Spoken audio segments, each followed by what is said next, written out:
प्रधानमंत्री के साथ मोहन यादव, डॉक्टर मोहन यादव जो कि मुख्यमंत्री हैं मध्य प्रदेश के, वो भी मौजूद हैं। कांग्रेस के, बीजेपी के वरिष्ठ नेता मौजूद हैं और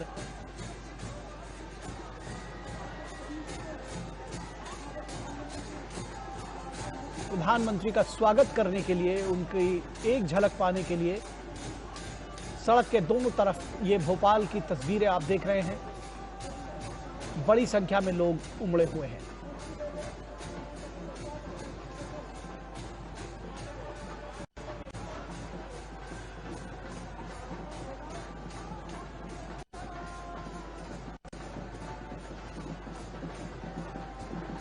आप देख सकते हैं कि किस तरह से जो स्त्री, पुरुष, बच्चे, जवान सभी बड़ी संख्या में जुटे हुए हैं प्रधानमंत्री नरेंद्र मोदी का स्वागत करने के लिए, उनके रोड शो में हिस्सा लेने के लिए। प्रधानमंत्री की लोकप्रियता का अंदाजा इस भीड़ से लगाया जा सकता है।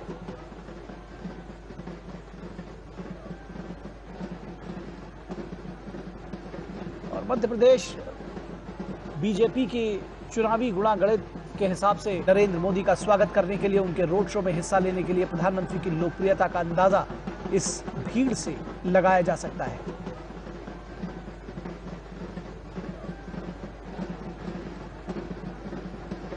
और मध्य प्रदेश बीजेपी की चुनावी गुणागणित के हिसाब से बहुत फलदायी रहा है।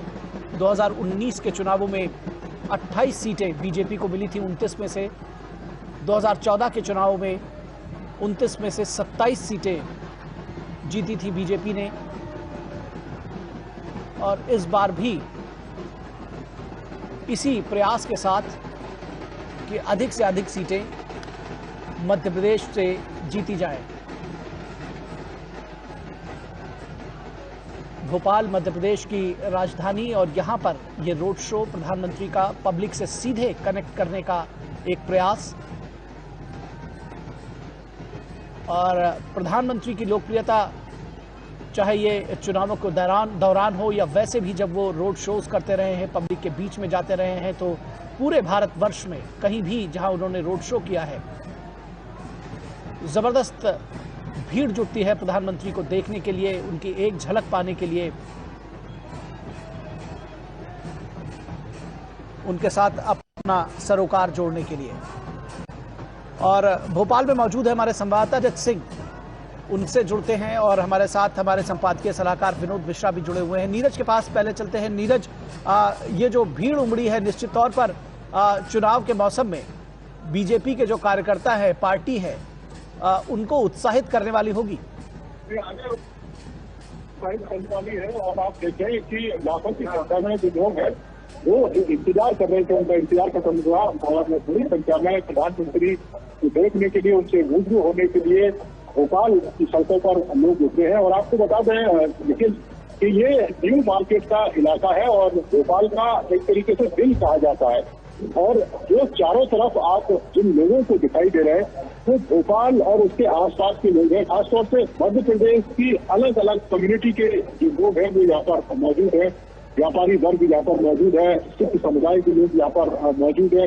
इसके अलावा जो दूसरे धर्मों के जो लोग हैं वो यहाँ पर मौजूद है प्रधानमंत्री का स्वागत करने के लिए। ओबीसी समुदाय के हैं, SC/ST समुदाय के जो लोग हैं वो यहाँ मौजूद है, यादव समुदाय के जो लोग हैं वो मौजूद है। वही अलग अलग जो मंच है वो बने हुए हैं ताकि जो प्रधानमंत्री है उनका दीदार कर सकें। और आप देख रहे होंगे दृश्य में जो कला समाज है उनके भी प्रतिनिधि है वो यहाँ पर मौजूद है प्रधानमंत्री का स्वागत करने के लिए। और ये ऐसा नहीं है कि अचानक से कोई आई भीड़ है। आप देखें तो पिछले 10 साल में प्रधानमंत्री ने जिस तरीके से लोगों के लिए, देश के लोगों के लिए काम किया है, चाहे वो गरीब परिवार के लोग हों, उनको मकान देने की बात हो, उनके घर में नल से जल पहुंचाने की बात हो, जो महिलाएं हैं जिनको कई किलोमीटर की दूरी तय करनी पड़ती थी, अब उनके घरों में ही ये नल मौजूद है जहाँ से वो जल ले सकती है। तो ये तमाम ऐसे काम है, गरीब लोग जो कल्पना नहीं कर सकते थे, एक पक्की शक्ति प्रधानमंत्री ने दिया। महिलाएं आप देख सकती हैं कि कितनी उत्साहित है प्रधानमंत्री को देख करके कि महिलाओं को लगातार जिस तरीके से आप देखते हैं कि प्रधानमंत्री मोदी ने महिलाओं को लेकर जिस तरह से काम किए हैं, आधी आबादी को जिस तरीके से हड़ताल की है, आप देख रहे हैं कि महिलाओं के जो रिजर्वेशन है उसका जो काम है वो प्रधानमंत्री ने किया है, ताकि जो संसद है उसमें आने वाले समय में महिलाएं बैठ सके।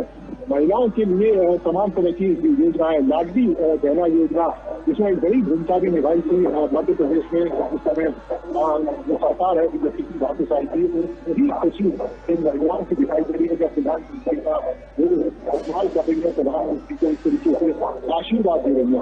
आप देखें कि हर क्षेत्र में प्रधानमंत्री ने काम किया है, चाहे वो युवाओं को स्टार्टअप की शुरुआत देने की बात हो, क्योंकि बहुत सारे युवा ऐसे हैं जिनके पास पैसे नहीं थे, पुणे से प्रधानमंत्री का स्वागत करते हुए भोपाल के लोग, और ये दृश्य बताते हैं कि भोपाल के लोगों ने किसको चुना है, भोपाल के लोग किस तरीके से स्वागत कर रहे हैं। देख रहे हैं कि बड़ी संख्या में लोग कुछ को दस इस तरीके से स्वागत कर रहे हैं कि एमपी के मन में मोदी है और सऊदी के मन में एमपी है। ये जीत है जो लगातार चलती रहा है, जो बता रहा है कि किस तरीके से मध्य प्रदेश के लोग भोपाल प्रदेश प्रधानमंत्री का स्वागत करने के लिए मंचों पर विराजमान हैं। जी जी जी, निश्चित तौर पर विनोद मिश्रा भी हमारे साथ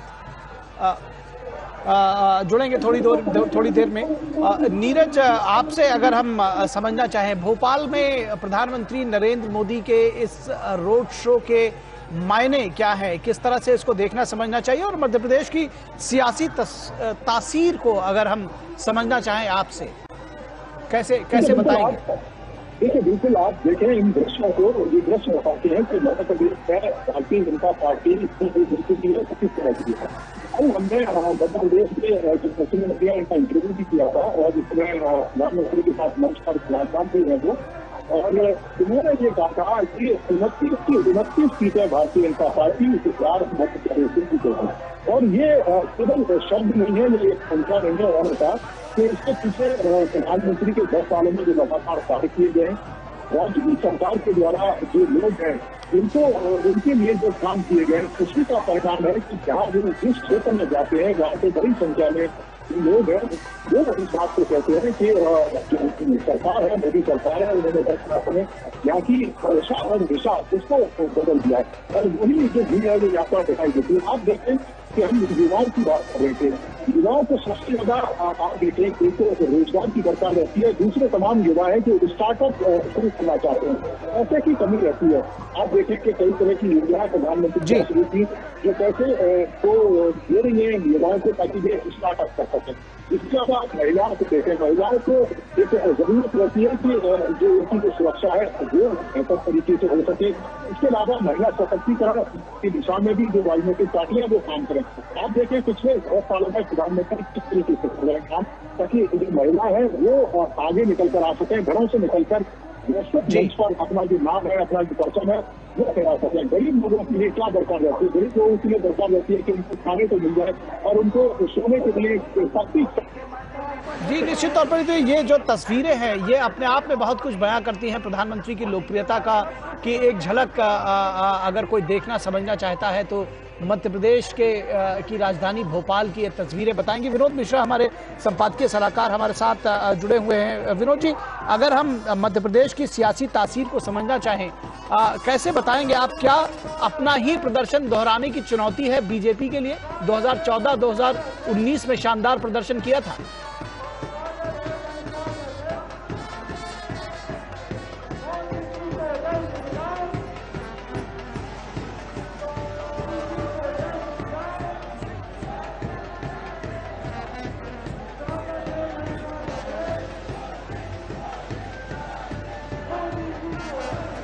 फिलहाल विनोद जी से हमारा संपर्क नहीं हो पा रहा है, विनोद मिश्रा से हम थोड़ी देर में जुड़ेंगे।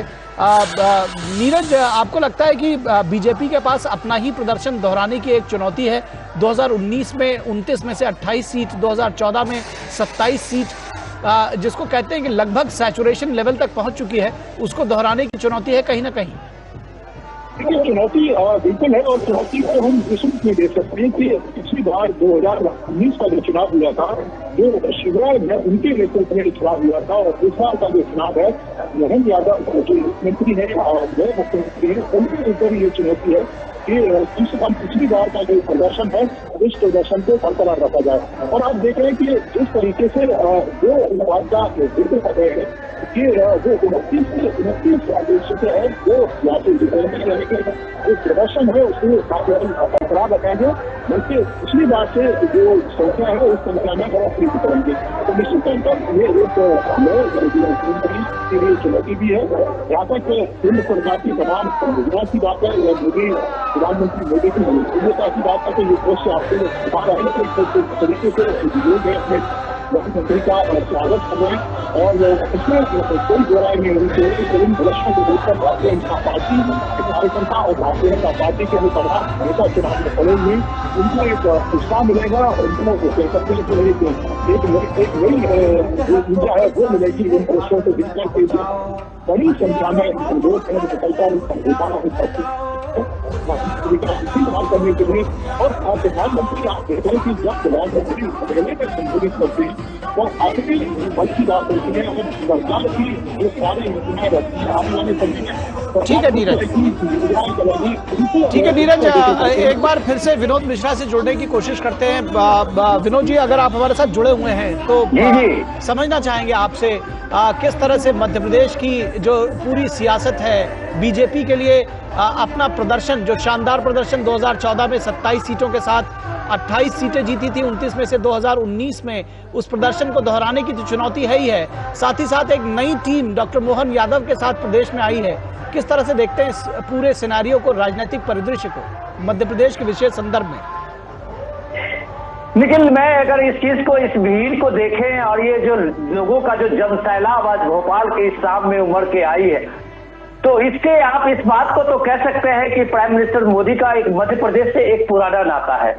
और पुराना नाता मैं इसलिए कह रहा हूं कि भोपाल सीट पे बीजेपी को शायद कोई खतरा ऐसा है नहीं, लेकिन फिर भी अगर आप ये देखें कि पीएम आज चुनाव के सेकंड फेज के चुनाव के जो अगर आखिरी मुहाने में प्रचार का ये बंद हो गया है, लेकिन उसके बाद एक सांकेतिक रूप से अगर वो रोड शो के जरिए भोपाल में अपनी मौजूदगी दिखाते हैं तो ये लोगों पे भरोसा, लोगों में ये जो भरोसा है उसको लेके वो धन्यवाद एक तरह से करते हुए दिखते हैं। और वो रोड शो के तरफ से जो लोगों की जो ये भीड़ है, अब ये देखिए एक क्रॉस जो कम्युनिटी है, चाहे वो कोई भी समुदाय से लोग हो, भोपाल के अलग अलग जगह पे आप देखें, इस भीड़ को देखें तो आपको ये बात जरूर लगेगा कि प्राइम मिनिस्टर मोदी के लिए जो ललक है इस देश में, वो देश के किसी भी हिस्से में रोड शो हो तो उसका एक नजारा अलग दिखता है।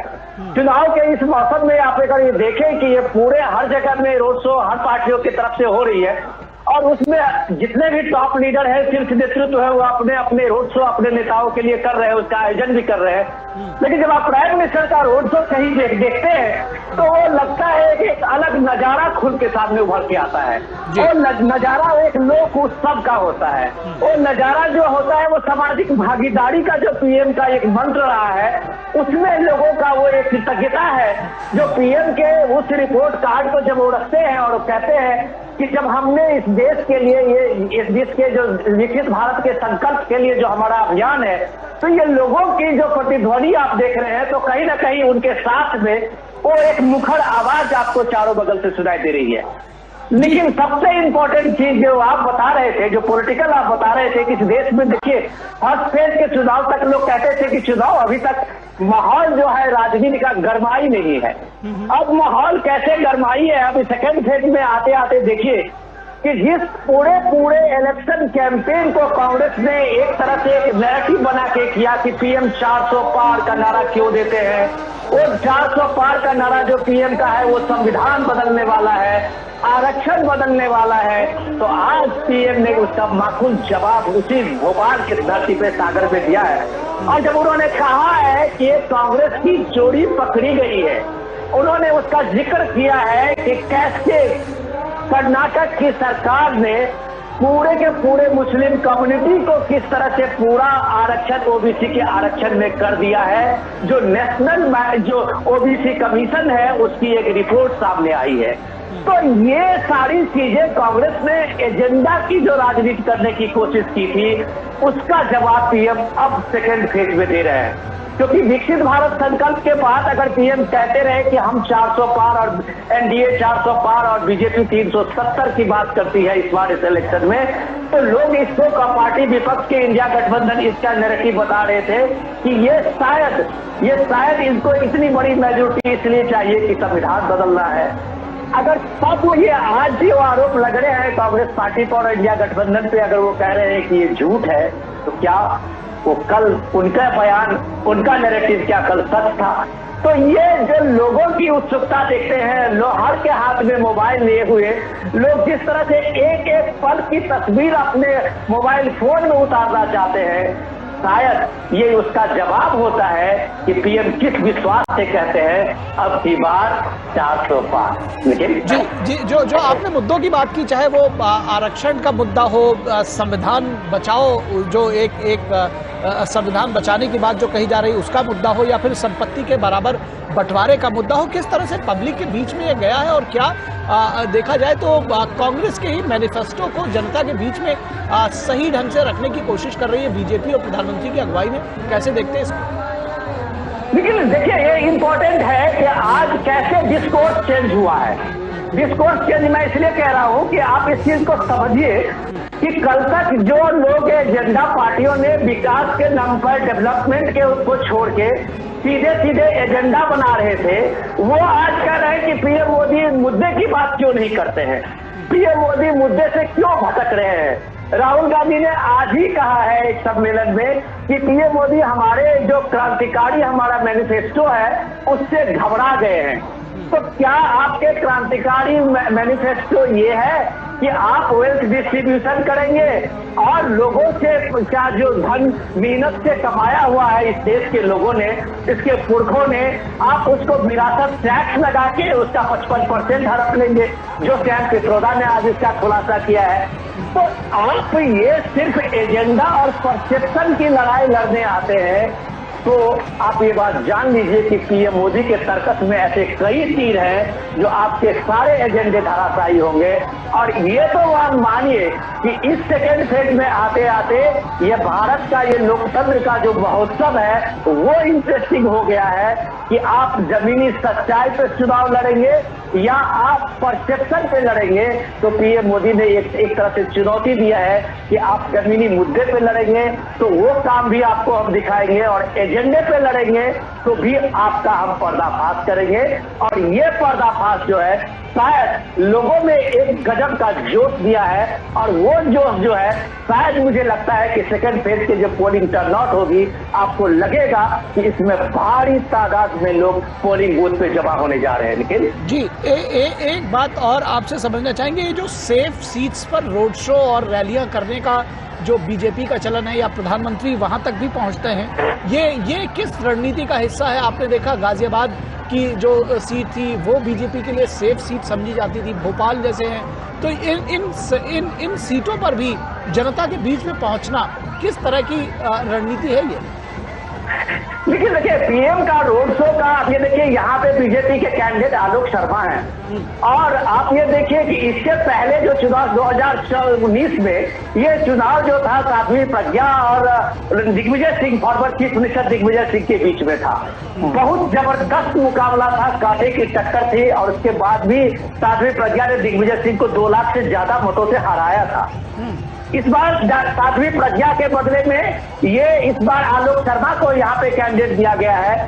वो एक बात तो ये बात आप मान के चलिए, जैसे डॉक्टर मोहन यादव कहते हैं कि प्राइम मिनिस्टर मोदी इलेक्शन के शुरुआत बिगुल बजते ही मध्य प्रदेश का 5 दौरा किए हैं। आप अंदाजा लगाइए कि देश का प्रधानमंत्री मोदी का इस एमपी से, मध्य प्रदेश से कितना लगाव है कि इस 2 महीने 1.5 महीने के इलेक्शन कैंपेन में 5 बार मध्य प्रदेश का पीएम ने दौरा कर चुका है। जहां तक मध्य प्रदेश के साथ में उनका अपना एक नाता रहा है, प्रचारक के दिनों से लेके बीजेपी के महासचिव के दिनों से लेके और प्रधानमंत्री बनने तक, तो ये प्राइम मिनिस्टर मोदी का वो वहाँ के जो संपर्क है, अपना पब्लिक संपर्क है, वहाँ अपना जो एक उनका कॉन्टैक्ट है, वो भी आपको मानना पड़ेगा कि उनको पर्सनल कनेक्शन देता है। और भोपाल के बीच में जब मोदी का ये काफिला गुजरता है तो आप देखिए ठसाठस बड़े हुए दोनों बगल के किनारे के रोड पे किलोमीटर में किलोमीटर जो लोगों की ये भीड़ आप देख रहे हैं, तो आप ये बात जान लीजिए कि हर आदमी कहता है कि मैं ही मोदी हूँ। और ये जो उस संदेश स्वर होता है वो किसी नायक को, किसी नेता को जननायक बनाता है, जो कम से कम इस भारत के लोकतंत्र को दुनिया के किसी हिस्से में आज अगर देख रहे होंगे तो शायद दुनिया में कहीं ये नजारा नहीं लगेगा कि थर्ड टाइम का प्राइम मिनिस्टर थर्ड टाइम के लिए वो जनमत के लिए वो जनता के बीच में है और इतना भव्य समारोह की तरह लोग बाहर निकले हुए हैं। ये लोकतंत्र का एक अचरज नजारा शायद भारत छोड़ के दुनिया में आपको कहीं नहीं दिखेगा। और ये नजारा आज की तारीख में सिर्फ मोदी के लिए है। निखिल जी जी जी जी, आप हमारे साथ बने रहें। नीरज हमारे साथ जुड़े हुए। नीरज, ऑन ग्राउंड अगर हम रिपोर्ट्स की बात करें तो इस रोड शो के बारे में थोड़ा सा बताएं कि कहां से कहां तक ये चल रहा है और साथ ही साथ किस तरह से ये जो बीजेपी के कार्यकर्ता हैं उनको चार्ज करेगा, उनके अंदर दम भरेगा, उनको उत्साहित करेगा प्रधानमंत्री नरेंद्र मोदी की मौजूदगी। देखिए, बिल्कुल उत्साहित करेगी। और ये दृश्य बता रहे हैं कि किस तरीके से भारतीय जनता पार्टी के जो तमाम नेता है, कार्यकर्ता है और जो उम्मीदवार हैं उनको एक तरीके से हम कह सकते हैं कि एक संचार की जो ऊर्जा है वो उनको मिलेगी और उस ऊर्जा को ही वो चुनावी मैदान में उतारेंगे भी।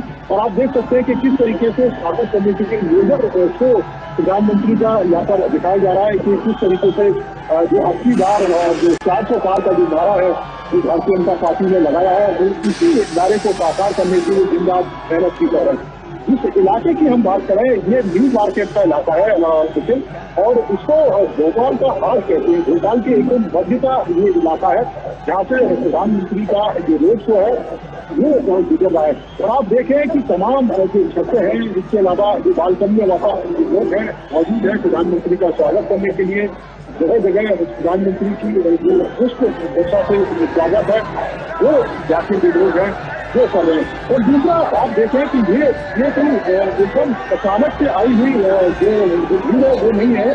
प्रधानमंत्री ने पिछले 10 सालों में इन लोगों की जो गला और दिशा है उसको सुधारने के लिए जो काम किया है, तमाम जो लोग हैं व्यापार को बढ़ाने के लिए बात करें हम, लोगों के लिए जो सुविधाएं उसे बेहतर देने की बात करें हम। इसके अलावा जो गरीब लोग हैं उनका घर चल सके, उनका चुनाव चल सके, उनको रोजगार मिल सके, उनको मुद्रा योजना के तहत लोन मिल सके। जो तमाम जो किसान है जो प्रधानमंत्री किसान सम्मान निधि के तहत जिस तरीके से किसानों को सहयोग मोदी सरकार के द्वारा किया जाता है ताकि जो किसान हमारे देश की जो रीढ़ है वो जो रीढ़ है उसका खड़ा रह सके और आगे बढ़ सके। प्रधानमंत्री अपनी कोशिश हमेशा से रही है कि जो किसान है उनकी आय है उसको बढ़ाया जाए और उस दिशा में तमाम तरह की जो योजनाएं जो प्रधानमंत्री के द्वारा लागू भी की गई है और उनका जो लाभ है वो मिल भी रहा है। समाज के हर वर्ग को तमाम योजनाओं के तहत प्रधानमंत्री ज्यादा से ज्यादा लाभ देने की कोशिश करते हैं। और आप देखें कि प्रधानमंत्री अपनी स्पीच में इस बात का जिक्र करते हैं कि अभी तो आगे बहुत ज्यादा कुछ करना है, ये केवल एक शुरुआत है। और आप देखें कि आने वाले समय में उनके पास एक विजन है कि किस तरीके से देश को विकसित देश बनाना है, 2047 तक जो भारत है उसको विकसित बनाना है। भारत के जो युवा है पूरी दुनिया में अपना परचम लहरा सके। इसके अलावा भारत की जो अर्थव्यवस्था है वो किस तरीके से सुदृढ़ हो सकती है, हमारा जो वैज्ञानिक इनोवेशन है किस तेजी के साथ आगे जा रहा है। आज हम पूरी दुनिया में आप देखें कि इसरो के माध्यम से अंतरिक्ष क्षेत्र में पूरी दुनिया में अपना जो परचम है वो लहरा रहे हैं। आज देखें कि प्रधानमंत्री जो भारत की भी एक कह सकते हैं कि सशक्त छवि है पूरी दुनिया में कि आज प्रधानमंत्री से दुनिया के बड़े बड़े जो लीडर हैं वो सलाह लेते हैं। कई सारे देश यहाँ तक कहते हैं कि वो युद्ध रोकवाने के लिए प्रधानमंत्री की अध्यक्षता है उसको स्वीकार करने के लिए भी तैयार है। तो ये ग्लोबल स्तर पर भारत की बढ़ती हुई कह सकते हैं कि छवि है और प्रधानमंत्री लगातार इस बात का जिक्र करते रहे कि दुनिया में जो भारत का नाम हो रहा है, तो भारत की 140 करोड़ जनता है, उसी के आशीर्वाद के लिए नाम हो रहा है। और यही कारण है कि ये जनता आपको ये रोड शो में दिखाई दे रही है, लेकिन ये वो जनता है जिनके जहाँ से पिछले 10 सालों में प्रधानमंत्री ने लीड किया है। और हर दिन रात कोशिश उनकी यही रहती है कि ज्यादा से ज्यादा जो इन लोगों के लिए काम कर सके, ज्यादा से ज्यादा जो गरीब समुदाय के लिए जो काम है वो कर सके। प्रधानमंत्री कहते भी हैं कि किसान, गरीब, महिलाएं, ये सब उनके परिवार है और यही डर है। नीरज, मैं चाहूंगा कि आप थोड़ी देर के लिए अगर हमारे साथ बने रहे, ये ऑडियो हम आपको सुनाना चाहते हैं। ये जो फील है इसको सुनिए।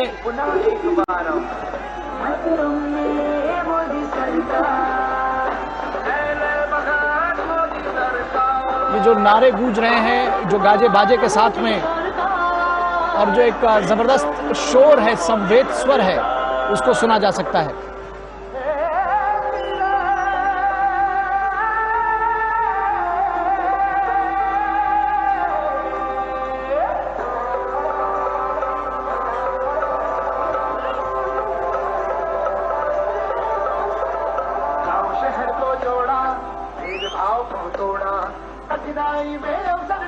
महामारी का मुंह मोड़ा, महामारी का मुंह मोड़ा, महामारी का मुंह मोड़ा। चार दिशा में लहर के शासन देखो असी तोड़ी, देश की गली गली में मुख्य धारा सुजोड़ी, मुख्य धारा सुजोड़ी। सब मार रहे लोहा अपना, हिला है दुश्मन मिट्टी में, और दुनिया की तो बात ही क्या, अब जान हमारी मुट्ठी में। तो आप देख रहे हैं कि किस तरह से जबरदस्त भीड़ जुटी हुई है, और एक जो जिसको कहा जाता है कि सड़क के दोनों तरफ उमड़ी हुई है भीड़ आम जन की, और इसमें निश्चित तौर पर बड़ी संख्या में महिलाएं, स्त्री, पुरुष और युवाओं की अच्छी खासी भीड़ देखी जा सकती है। सेल्फी लेने की एक होड़ मची हुई है, प्रधानमंत्री नरेंद्र मोदी की तस्वीर उतारने की भीड़ मची हुई है, होड़ मची हुई है। और जो तमाम बीजेपी के कार्यकर्ता हैं वो केसरिया रंग में उन झंडों से पटे लदे हुए नजर आते हैं। तो निश्चित तौर पर बीजेपी के लिए आज का दिन विशेष मायने रखता है। बीजेपी कार्यकर्ताओं में एक विशेष उत्साह का संचार हो रहा है, और किस तरह से गाजे बाजे, ढोल ताशे, फूल के साथ स्वागत कर रहे हैं अपने नेता प्रधानमंत्री नरेंद्र मोदी का। नीरज सिंह हमारे साथ जुड़े हुए हैं। नीरज, मध्य प्रदेश में इस बार नई टीम आई है डॉक्टर मोहन यादव के अगुवाई में। किस तरह से देखते हैं कि उस टीम के लिए भी एक परीक्षा का वक्त है, चुनाव?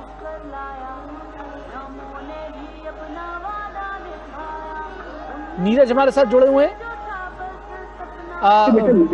जी जी, मैं वही कह रहा था कि एक परीक्षा का समय है, नई स्कीम है, और निश्चित तौर पर नए मुख्यमंत्री की जिम्मेदारी बड़ी है। और यही कारण है कि उन्होंने तमाम जिम्मेदारियों को अपने कंधे पर भी उठाया है। लगातार जो प्रतिदिन कहीं ना कहीं मध्य प्रदेश के अंदर अपना जो भाषण है वो दे रहे, जनता के बीच में जा रहे हैं, लोगों से मिल रहे, लगातार संपर्क साध रहे हैं। जो टीम है भारतीय जनता पार्टी की तमाम कार्यकर्ता है, उनके साथ मुलाकात कर रहे हैं, डे टू डे जो तमाम नेता है उनसे जो अपडेट देते हैं। तो कुल मिलाकर जो कोशिश है वो लगातार कर रहे हैं कि जो स्ट्राइक रेट पिछली सरकारों से समय रहा था, उस स्ट्राइक रेट से बेहतर प्रदर्शन जो मोहन यादव है वो करें। और यही कारण है कि आप देखें कि लाखों की संख्या में जो भीड़ होती है भोपाल के अंदर, वो बताती है कि इस तरीके का प्रयास लगातार भारतीय जनता पार्टी यात्रा कर रही है, उसमें सफल भी नहीं दिखाई दे रही है। और दूसरी बात, लेकिन मैं ये भी कहना चाहता कि ये नए भारत की तस्वीर है, वो भारत है जो चुप नहीं रहता है। कि भारत के ऊपर किसी तरह की कोई परेशानी आती है तो उसका जो जवाब है वो सटीक तरीके से भारत देता है। और आपने देखा भी होगा कि 10 साल पहले जब देश के अंदर आतंकवादी हमले होते थे तो हम सिर्फ खड़ी निंदा कहकर कुछ शब्दों को बोलकर चुप हो जाते थे, लेकिन अब ये वो भारत नहीं है। अगर भारत और भारत के लोगों की तरफ कोई आंख उठा के देखा तो उसका जो यकीन जवाब है वो भारत के द्वारा दिया जाएगा, भारत की सरकार के द्वारा दिया जाएगा। अगर भारत का कोई भी व्यक्ति दुनिया के किसी भी देश में अगर परेशान है, उसे किसी तरह की परेशानी है, तो यहीं से हवाई जहाज भेजकर उस व्यक्ति को वहां से रेस्क्यू करके भारत लाया जाता है, उसके घर का लाया जाता है। और ये देश के प्रधानमंत्री को जब समर्थन देने के लिए लोग सड़कों पर उतरते हैं तो वो जानते हैं कि ये वो व्यक्ति है जो इनके सुख दुख में खड़ा रहता है, इनको किसी भी परेशानी में अकेला नहीं छोड़ता। ठीक है नीरज, आपके साथ जुड़ेंगे। फिलहाल इस शो में, इस